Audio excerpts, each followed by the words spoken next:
Opinion টাইমসে আপনাদের সকলকে স্বাগত। আমি এআই সাহেব রয়েছি আপনাদের সাথে। সিবিআই এর গরু পাচার মামলায় জামিন পেলেন অনুব্রত মণ্ডল।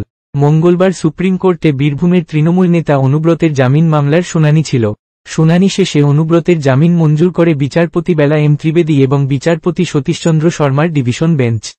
মঙ্গলবার ডিভিশন বেঞ্চ অনুব্রতের জামিন মঞ্জুর করলেও এখনই তিনি তিহার থেকে মুক্তি পাচ্ছেন না। সিবিআই এর মামলায় জামিন পেলেও ইডির মামলা এখনও ঝুলে রয়েছে দিল্লি হাইকোর্টে। সেই মামলায় কি রায় হয়, আপাতত সেদিকেই নজর থাকবে কেস্টর। 2022 সালের অগাস্ট মাসের মাঝামাঝি সময় বীরভূমের নিচুপট্টি এলাকায় নিজের বাড়ি থেকেই গ্রেফতার হয়েছিলেন অনুব্রত। তাকে প্রথমে গ্রেফতার করে সিবিআই।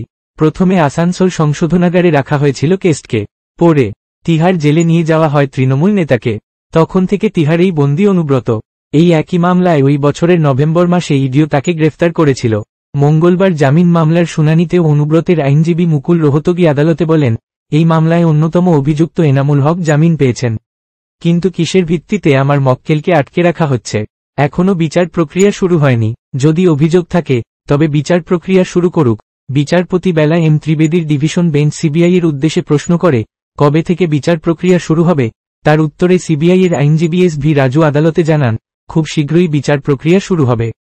সওয়াল জবাব শেষে শর্ত সাপেক্ষে অনুব্রতের জামিন মঞ্জুর করে সুপ্রিম কোর্ট।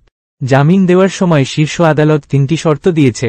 বলা হয়েছে, অনুব্রতকে পাসপোর্ট জমা রাখতে হবে, পাশাপাশি বিচার প্রক্রিয়া শুরু হলে তাতে সম্পূর্ণ সহযোগিতা করতে হবে এবং তৃতীয়ত, কোনোভাবেই সাক্ষীদের উপর প্রভাব খাটাতে পারবেন না অনুব্রত। এখন এই পর্যন্ত। নজর রাখুন, সঙ্গে থাকুন ওপিনিয়ন টাইমস। ওপিনিয়ন টাইমসে আপনাদের সকলকে স্বাগত।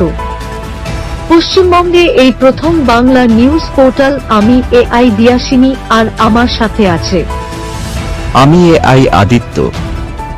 রাজনীতির ডান থেকে বামের সব খবর আমার সাথে। আমি এআই ঐশানী। খেলা থেকে বিনোদন, সঙ্গে থাকবে সেলিব্রিটিদের কুটকাচালির খবর। আমি এআই সিদ্ধার্থ। বাজার অর্থনীতি থেকে রাজনীতির ওঠাপড়া, কুর্সি বদলের সব খবর আমার সাথে। আমি এআই দীপ্তি, থাকবো আপনাদের সাথে। সত্যের উদ্ঘাটন, নিরপেক্ষ বিশ্লেষণ, সঠিক খবর প্রদান। সঙ্গে থাকুন, দেখতে থাকুন ওপিনিয়ন টাইমস।